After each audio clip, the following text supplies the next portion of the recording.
Captain Jorik Stellan stood before the observation deck of the Infinite Prospect, his 4 eyes narrowing at the starfield ahead. The Keltharian Empire had commissioned this exploration mission 3 cycles ago, tasking him with mapping the forgotten sectors beyond the Outer Veil.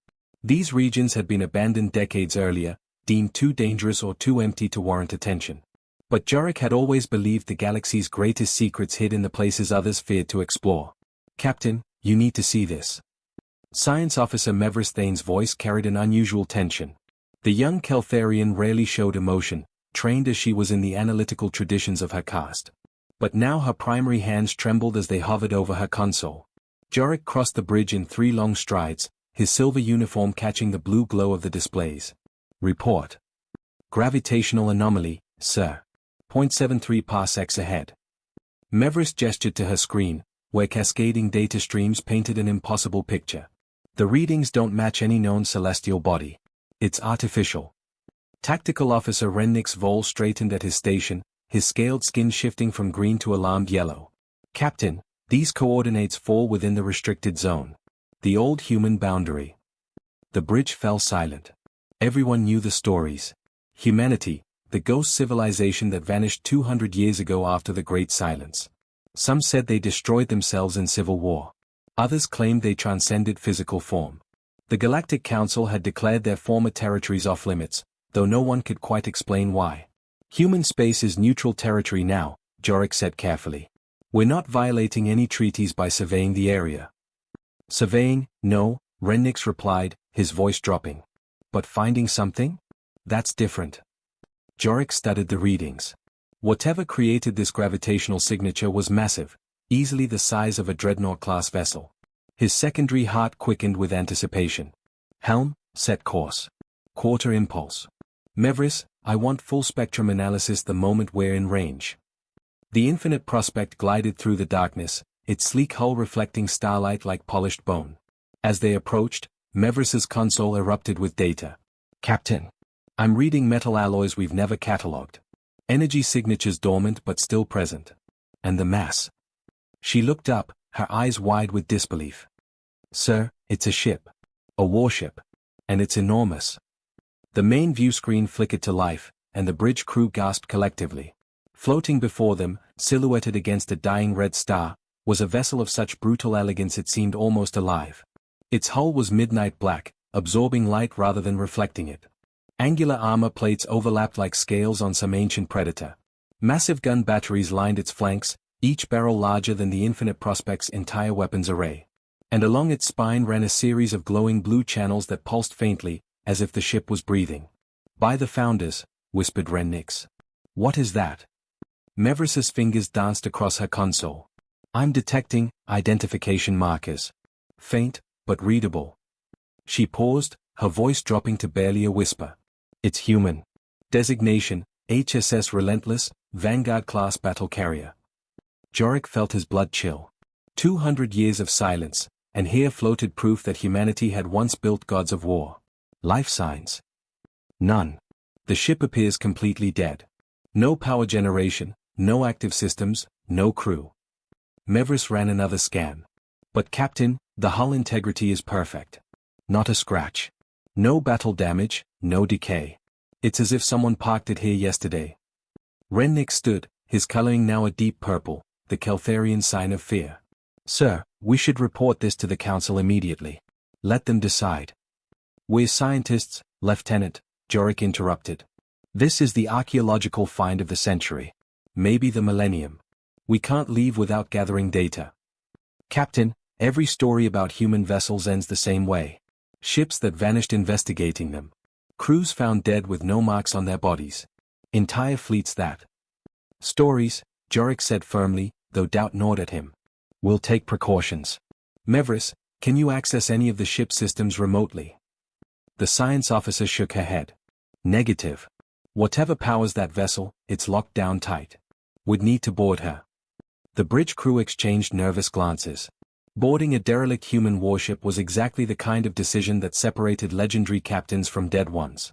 Jorik studied the ship on the view screen, noting how its weapon systems pointed not randomly, but in defensive formation, as if even in death, it stood guard. "Prepare a boarding team," he finally said. Full environmental suits. Armed escort. And Mevris, you're with me. I want someone who can read those systems if we find anything intact. As the crew scrambled to prepare, Jorik couldn't shake one disturbing thought. The Relentless wasn't drifting like a derelict. It was positioned. Waiting. And something about that terrified him more than he could explain. Lieutenant Kasira Nem checked her suit seals for the third time, her twin hearts hammering against her ribcage. As security chief of the Infinite Prospect, she'd led dozens of boarding operations, pirate vessels, abandoned stations, even a Vraxian ghost ship once. But this felt different. The Relentless loomed in her helmet display like a mountain of shadow and steel, and every instinct screamed at her to turn back. Seal check complete, announced Engineer Torvakshin over the comm. The massive Draknori's voice rumbled with his species' characteristic calm, but even he seemed subdued. His four arms methodically tested each piece of equipment, his reptilian eyes reflecting the boarding shuttle's interior lights. Captain Stellan's voice crackled through.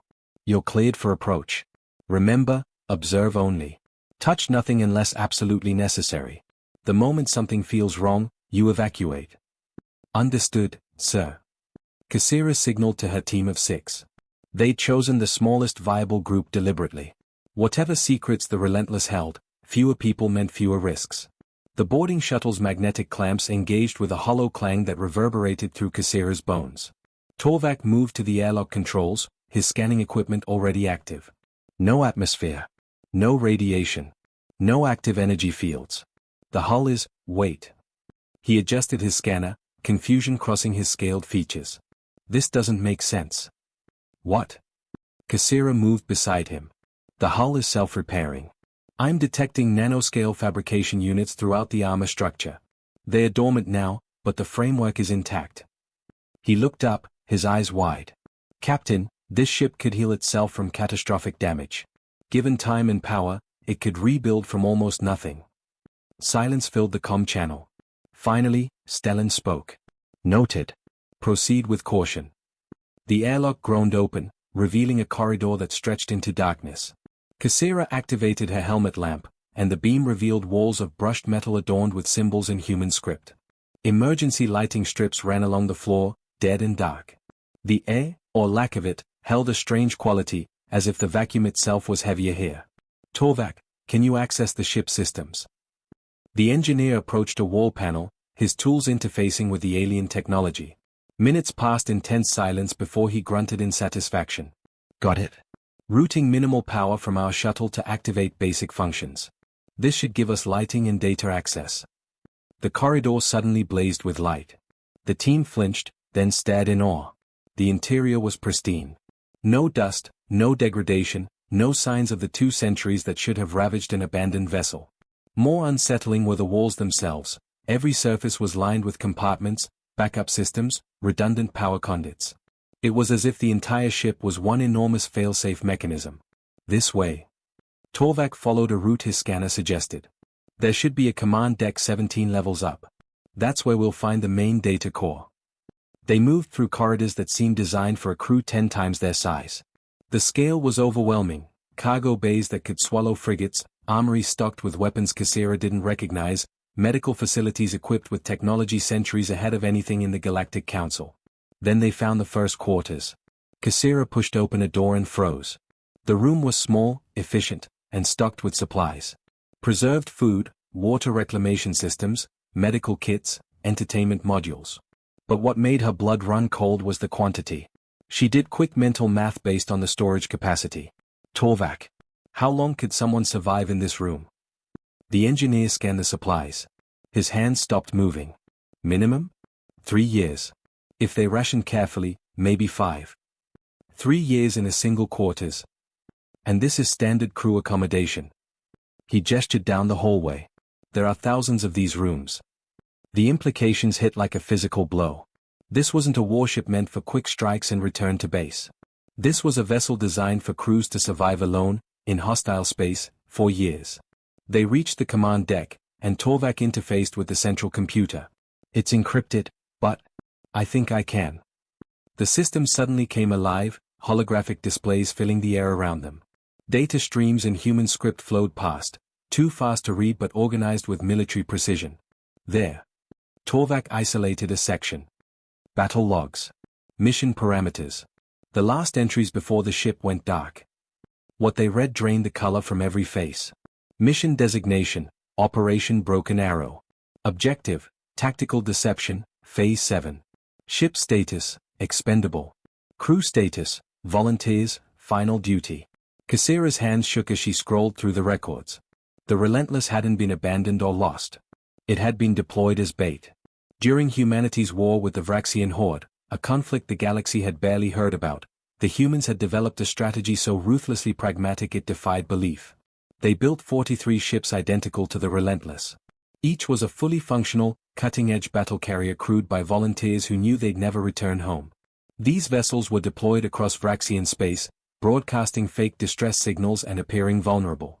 When Vraxian fleets converged to capture what they thought was easy prey, the real human armada would strike from hidden positions, using the tracking data from the derelict ships.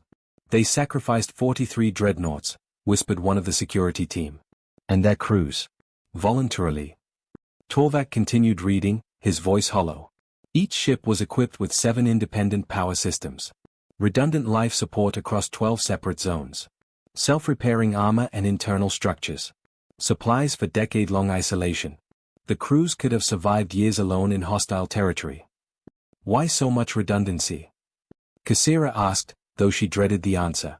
The engineer brought up a tactical assessment. Because the longer they survived, the more enemy forces would converge. The humans wanted the Vraxians to commit everything to capturing these ships. And then a final log entry appeared, dated 200 standard years ago. It was a message from the crew of the Relentless, recorded in their final hours. To whoever finds this, we are the 1,247 souls of the HSS Relentless.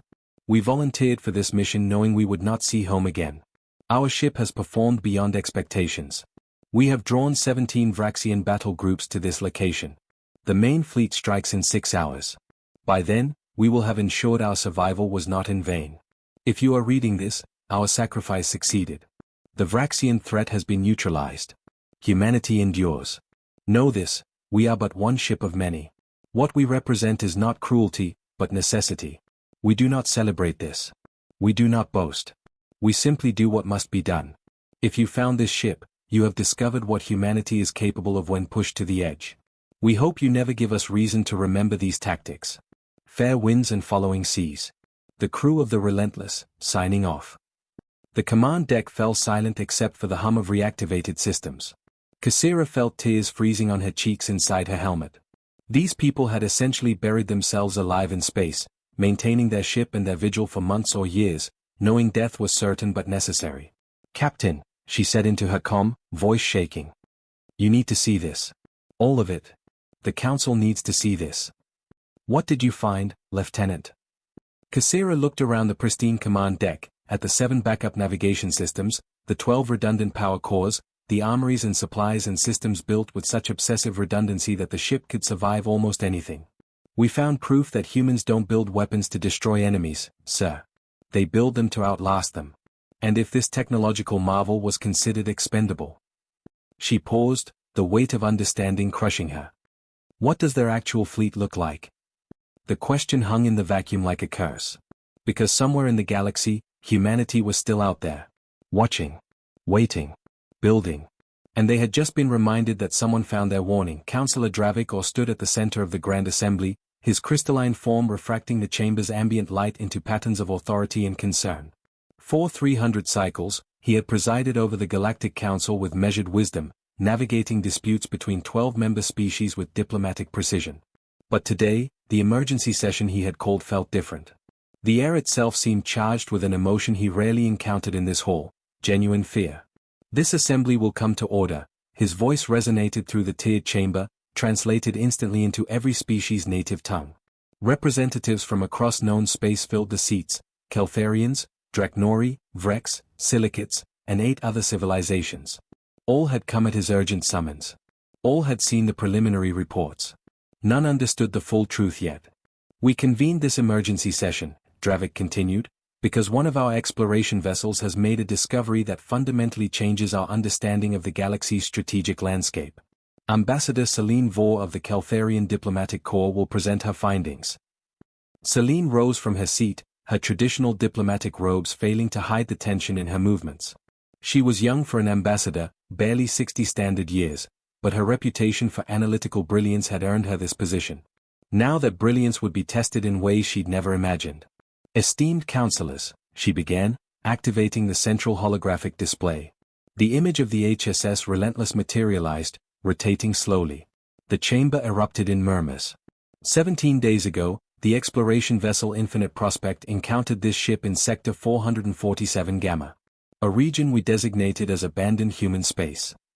"The humans vanished 2 centuries ago," interjected Counselor Thex, a Vrex military commander whose species prided themselves on martial supremacy. "Why does one derelict warrant an emergency session?" Celine's expression hardened. "Because, Counselor, it is not merely a derelict. And humanity did not vanish." She expanded the holographic display, showing internal schematics. "This vessel, designated Vanguard-class battle carrier, represents technology we cannot match.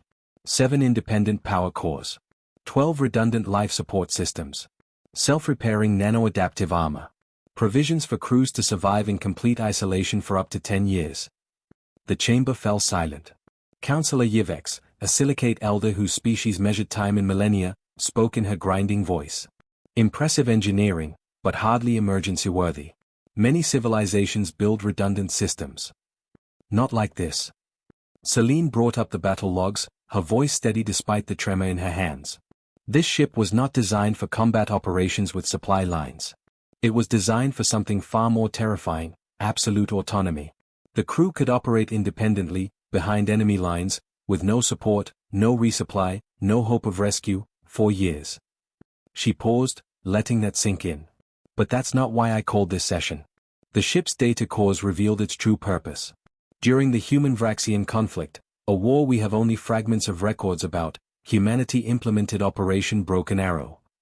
The display shifted to show a tactical map. Celine's voice dropped. 43 vessels identical to the Relentless were deployed as decoys. Each fully crewed with volunteers. Each sent into enemy territory to broadcast false distress signals. Each designed to survive long enough to draw massive enemy fleet concentrations, which humanity's actual battle groups would then annihilate. Counselor Thex stood abruptly, his scales flushing red. "Impossible. No civilization would sacrifice 43 dreadnoughts as bait. The resource cost alone would be enormous," Celine agreed. "Unless those 43 ships represented a fraction of your actual military capacity." She let the words hang. "Each vessel cost more to build than our entire annual defense budget. Humanity built them specifically to be destroyed. And considered it tactically acceptable." The holographic display shifted again, showing the crew's final message. Celine played the audio recording, translated but still carrying the weight of human emotion. The chamber listened in stunned silence as 1,247 souls explained their willing march into death, not with glory or rage, but with calm, terrible determination. When the message ended, no one spoke for a full minute. Finally, Counselor Dravik addressed the assembly. "Ambassador Vor's team has verified these findings. The implications are profound." "Implications?" Counselor Brevik of the Merchant Consortium sputtered. "This is ancient history. Humanity is gone, their empire collapsed, their technologies still function perfectly after 2 centuries, Celine interrupted. Their ships repair themselves. Their power cores remain viable. And there's more." She pulled up a new dataset, her expression grave. "After cataloging the Relentless, our team accessed the Galactic Historical Archives. We found references to Operation Broken Arrow in 43 different locations across what was once the Vraxian Horde's territory." The display showed a star map with red markers scattered across a vast region of space. 43 ships deployed. We found records of 38 of them. Which means 5 are still out there, potentially still operational, still waiting. She paused.